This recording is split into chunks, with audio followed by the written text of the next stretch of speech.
कल्पना कीजिए एक ऐसा प्राणी जिसकी सांस में जहर है, जिसका स्पर्श मृत्यु है, जिसकी आंखों में समूचा ब्रह्मांड समाया है। और फिर कल्पना कीजिए कि उस प्राणी को खुद महादेव ने अपने गले में धारण किया।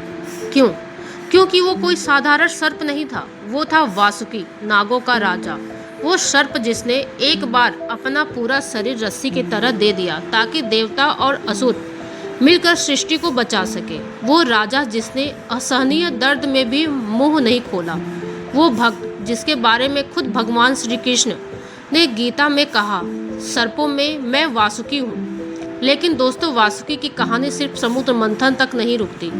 उनकी कहानी में है एक ऐसा कठोर तपस्या जिसने शिव को पिघला दिया, एक श्राप जिसने पूरी नाग जाति को तोड़ दिया, और एक ऐसा त्याग जिसे तीनों लोकों में याद रखा। क्या वासुकी सिर्फ एक सर्प थे या एक दर्शन, एक जीवन सत्य? आज की इस यात्रा में आप जानेंगे वासुकी की वो कहानियाँ जो ग्रंथों में दबी रह गई, वो सच्चाइयाँ जो आपकी अपनी जिंदगी में सीधी जुड़ती हैं। तो बने रहिए हमारे साथ, क्योंकि यह सिर्फ एक कहानी नहीं, यह उस राजा की गाथा है जिसने खुद को मिटाकर दुनिया को बचाया।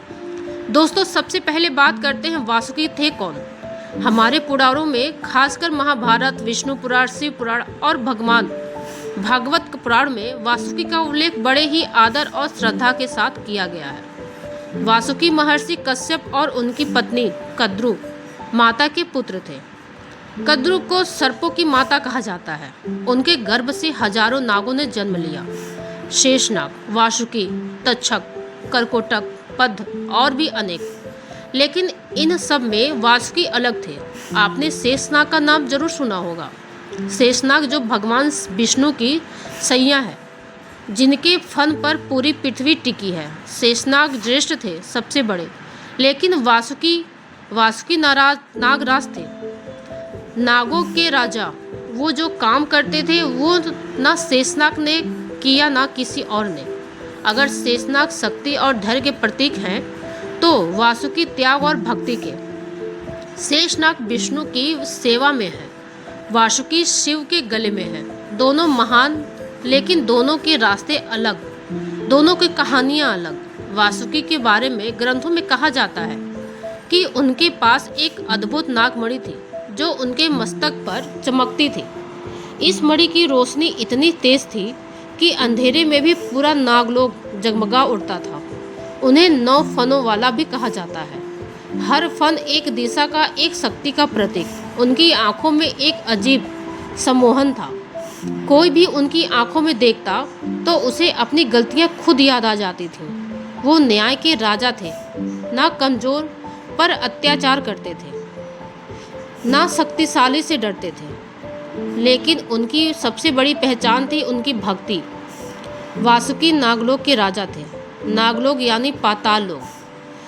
पाताल लोक का वो हिस्सा जहाँ सर्पों का साम्राज्य था, जहाँ रत्न मणिक्य से भरे महल थे, जहाँ नाग कन्याएं नृत्य करती थीं, जहाँ ज्ञान की नदियाँ बहती थीं, और जहाँ वासुकी न्याय और प्रेम के साथ राज करते थे।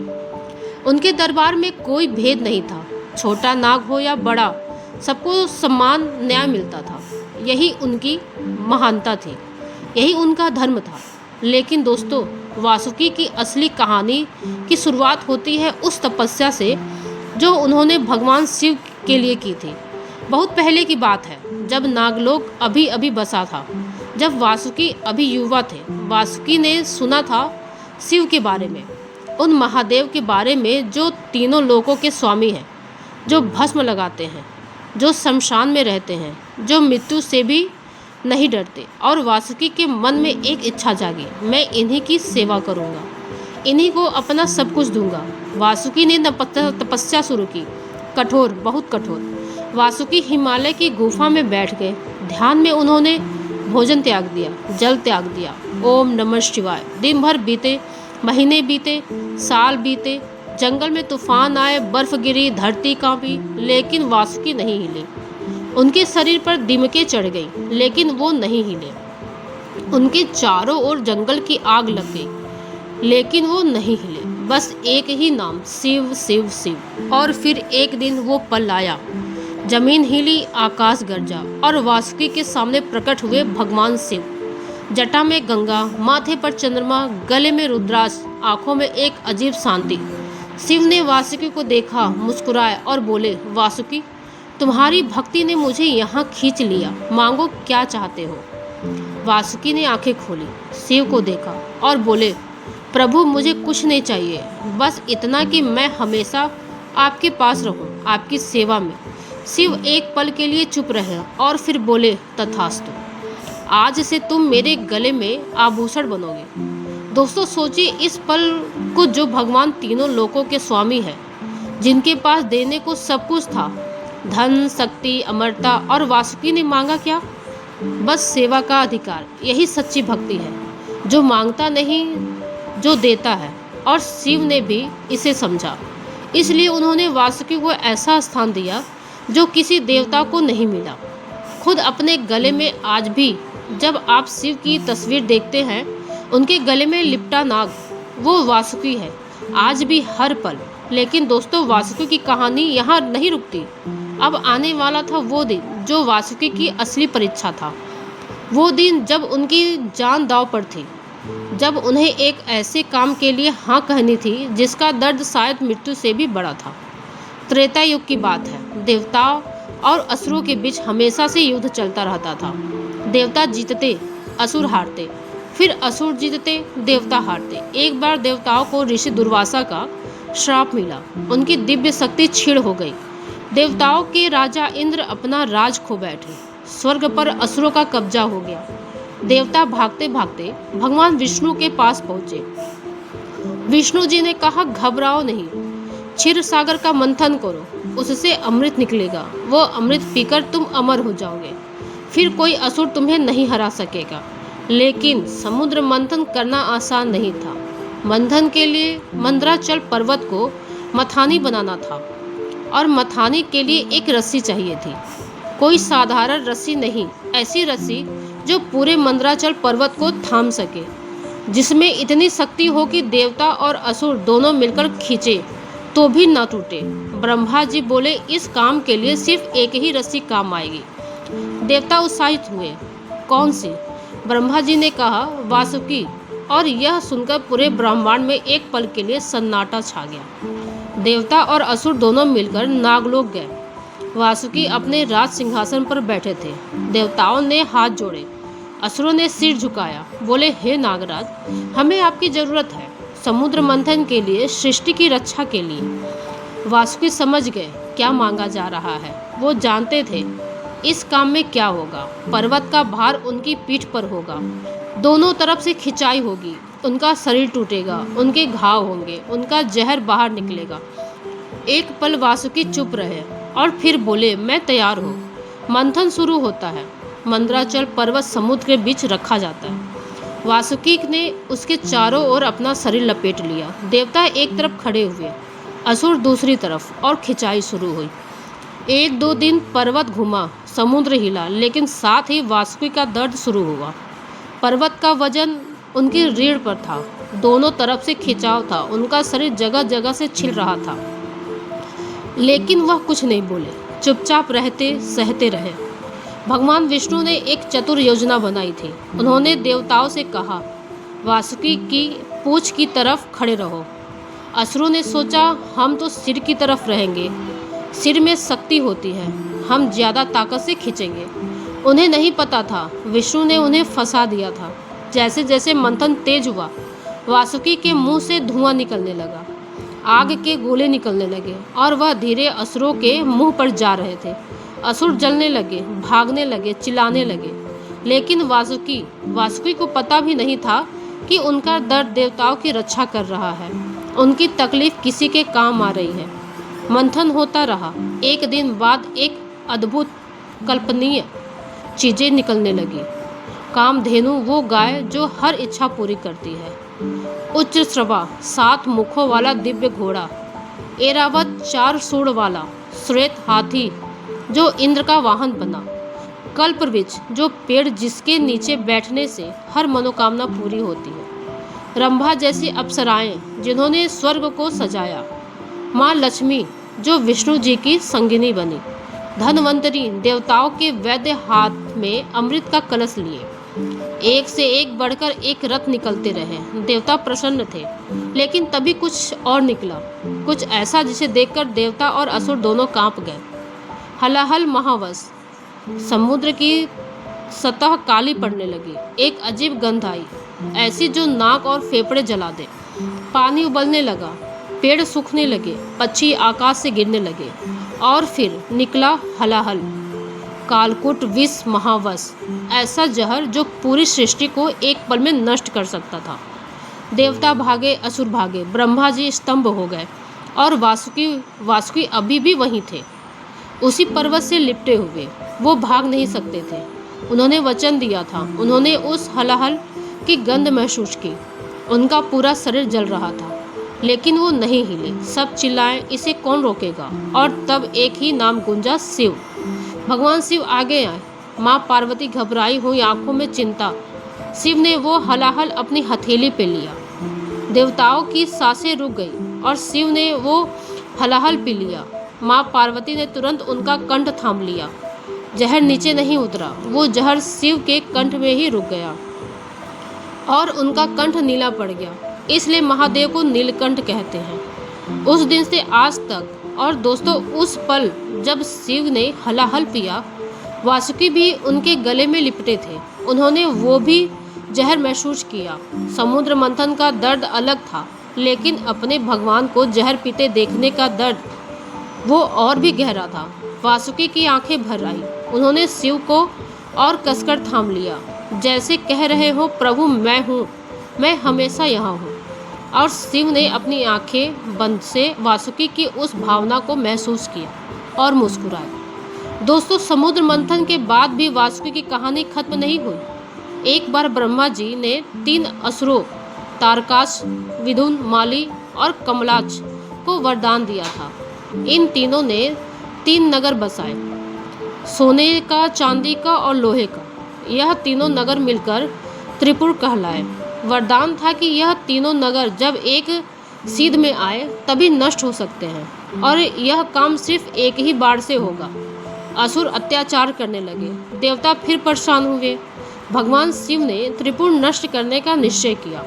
उन्होंने अपना विशाल धनुष उठाया, लेकिन धनुष की डोरी नहीं थी। शिव ने इधर उधर देखा, तभी वासुकी आगे आए। बोले, प्रभु मुझे अपनी धनुष की डोरी बनाइए। शिव ने वासुकी को देखा, मुस्कुराए और बोले, तथास्तु। वासुकी उस विशाल धनुष में डोरी बन गए। शिव ने पाशुपतास्त्र चढ़ाया। तीनों नगर एक सीध में आए और उस एक बाढ़ से त्रिपुर भस्म हो गया। देवता जय जयकार करने लगे और वासुकी एक बार फिर खुशी उनकी नहीं थी, श्रेय उनका नहीं था, लेकिन सेवा उनकी ही, और वह काफ़ी था। यही वासुकी थे, हमेशा पीछे, हमेशा निस्वार्थ, हमेशा तैयार। दोस्तों, महाभारत काल की बात है। पांडव वनवास पर थे। 12 साल का वनवास, जंगल जंगल भटकना, कभी भूख, कभी खतरा, कभी अकेलापन। एक दिन भीम, जो 5 पांडवों में सबसे शक्तिशाली थे, बलशाली थे, जिनके शरीर में 1000 हाथियों का बल था, अकेले एक घने जंगल में घूम रहे थे। तभी एक नदी के किनारे उन्हें एक विशाल अजगर मिला। इतना विशाल कि उसने पलक झपकते भीम को अपनी कुंडली में जकड़ लिया। भीम ने पूरी ताकत लगाई, लेकिन वो हिल नहीं पाए। जो भीम पहाड़ तोड़ सकते थे, आज एक सर्प की पकड़ में थे। यह कोई साधारण सर्प नहीं था, वह थे नागवंश के एक महान राजा, जो किसी श्राप के कारण अजगर बन गए थे। श्राप था कि जब कोई ज्ञानी पुरुष उनके सवालों का सही जवाब दे, तभी उनका उद्धार होगा। भीम के पास बल था, ज्ञान नहीं, इसलिए वह असहाय थे। जब बहुत देर तक भीम नहीं लौटे तो युधिष्ठिर उन्हें ढूंढते हुए वहां पहुंचे। उन्होंने देखा भीम उस विशाल सर्प की पकड़ में है।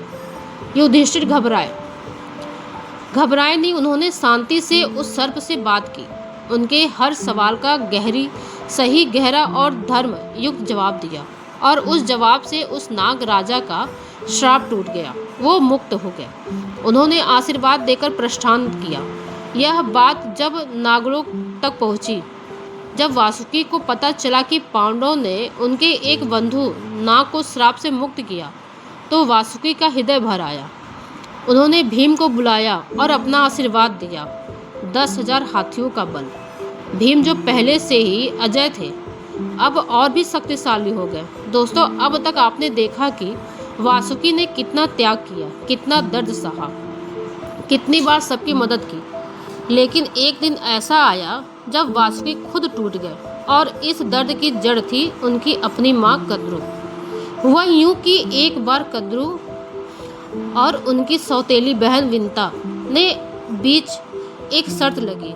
शर्त थी देवता के दिव्य घोड़े उच्च श्रवा की पूंछ किस रंग की है। कद्दू ने कहा काली है। विंता ने कहा सफ़ेद है। जो हारे वो जीतने वाले की दासी बनेगी। अब असलियत यह थी कि घोड़े की पूंछ सफ़ेद थी, यानी कद्दू हारने वाली थी। लेकिन कद्दू को दासी नहीं बनना था, तो उन्होंने अपने नाग पुत्रों को बुलाया और कहा, जाओ उस घोड़े की पूंछ पर लिपट जाओ, बाल बाल काले दिखने जाइए। कुछ नागों ने डर के मारे हाँ कर दी, लेकिन कई नागों ने साफ मना कर दिया। बोले, माँ यह झूठ है या पाप, हम नहीं करेंगे।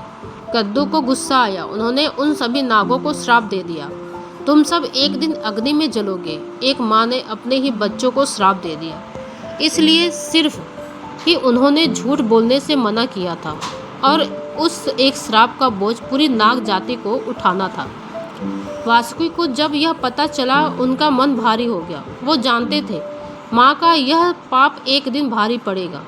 दोस्तों, यह श्राप सच हुआ। महाभारत के बाद गुरु वंश में एक राजा हुए जन्मेजय, जो राजा परीक्षित के पुत्र थे और परीक्षित अर्जुन के पोते थे। एक दिन नाग तक्षक ने राजा परीक्षित को डस लिया। परीक्षित की मृत्यु हो गई। जन्मेजय टूट गए। पिता की मृत्यु का दर्द असहनीय था और वो दर्द धीरे धीरे क्रोध में बदल गया। जन्मेजय ने सोचा कि तक्षक को नहीं, पूरी नाग जाति को खत्म करूंगा। उन्होंने एक महायज्ञ शुरू किया, सर्प यज्ञ। यह यज्ञ कोई साधारण यज्ञ नहीं था। इसमें मंत्र पढ़े जाते थे और हर मंत्र के साथ एक नाग का नाम लिया जाता था और वो नाग चाहे कहीं भी हो खींचता चला आता था।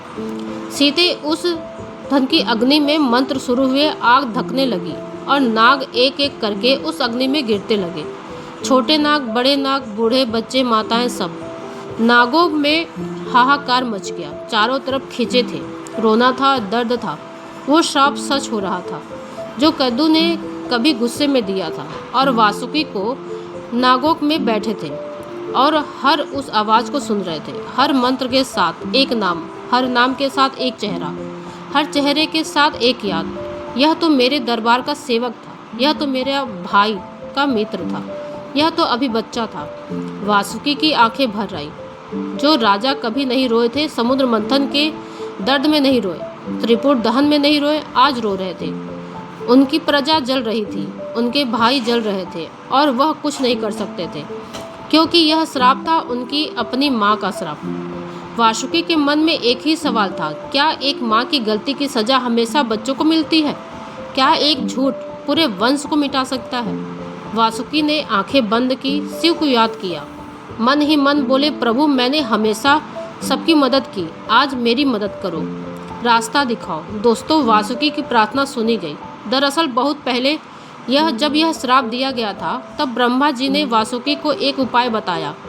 उन्होंने कहा था कि वासुकी, तुम्हारी बहन जरत्कारु का विवाह ऋषि जरत्कारु से होगा। उनका एक पुत्र होगा, आस्तिक, और वह आस्तिक एक दिन इस सर्प यज्ञ को रोकेगा। वासुकी को यह बात याद आई। उन्होंने अपनी बहन मनसा देवी की ओर देखा, जो खुद दर्द में थी, खुद रो रही थी। वासुकी ने कहा, बहन तेरी बेटा ही हमारी आखिरी उम्मीद है। मनसा देवी ने अपने आंसू पोंछे, बोली, भाई आस्तिक जाएगा, हमारा वंश बचेगा।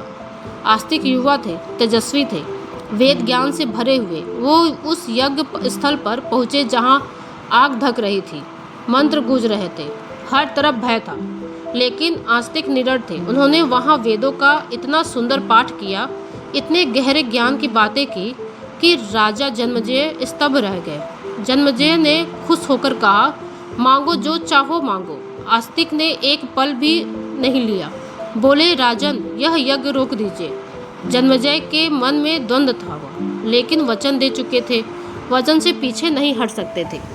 यज्ञ रुक गया, नाग जाति बच गई। नागों में उत्सव हुआ, आंसू और खुशी दोनों एक साथ। और वासुकी को झुककर आस्तिक के पैरों में गिर गए, बोले, तुमने आज मेरे पूरे वंश को जीवन दिया, मैं तुम्हारा ऋणी हूँ। एक राजा का सबसे बड़ा धर्म यही था, अपनी प्रजा को बचाना, और वासुकी ने वो धर्म निभाया।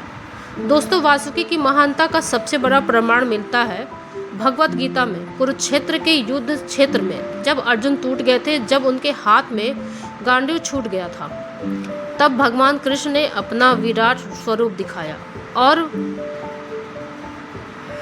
कहा, मैं सब में हूँ, देवताओं में इंद्र हूँ, नदियों में गंगा हूँ, मांसों में मार्गशीर्ष हूँ, और सर्पों में हूँ मैं वासुकी हूँ। गीता का 10वां अध्याय विभूति योग है।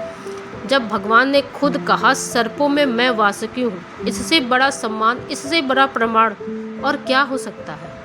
आज भी हर साल श्रावण मास में नाग पंचमी मनाई जाती है। उस दिन नागों की पूजा होती है, दूध चढ़ाया जाता है। यह पूजा किस लिए? वासुकी की याद में, उनके त्याग की याद में, उस राजा की याद में जिसने कभी मांगा नहीं, बस दिया। और हर शिवलिंग पर जो नाग लिपटा है वह वासुकी है। आज भी हर मंदिर में, हर शिवलिंग पर वो आज भी अपने भगवान की सेवा में है। तो दोस्तों, ये थी वासुकी की वो अद्भुत गाथा। जो नाग जिसने तपस्या से शिव को पाया, वो राजा जिसने खुद को रस्सी बनने दिया ताकि अमृत निकले, वो भक्त जिसने हलाहल के दर्द में भी अपने भगवान को थामे रखा, वो रक्षक जिसने अपनी पूरी प्रजा को बचाने के लिए रास्ता निकाला, और वो महान आत्मा जिसके बारे में खुद भगवान कृष्ण ने कहा, सर्पों में मैं वासुकी हूँ। वासुकी हमें सिखाते हैं सच्ची भक्ति वो नहीं जो मांगती है, सच्ची भक्ति वो है जो देती है। सच्चा राजा वो नहीं जो सिंहासन पर बैठे, सच्चा राजा वो है जो प्रजा के लिए खड़ा हो। और सच्चा प्रेम वो नहीं जो दिखावे में हो, सच्चा प्रेम वो है जो दर्द में भी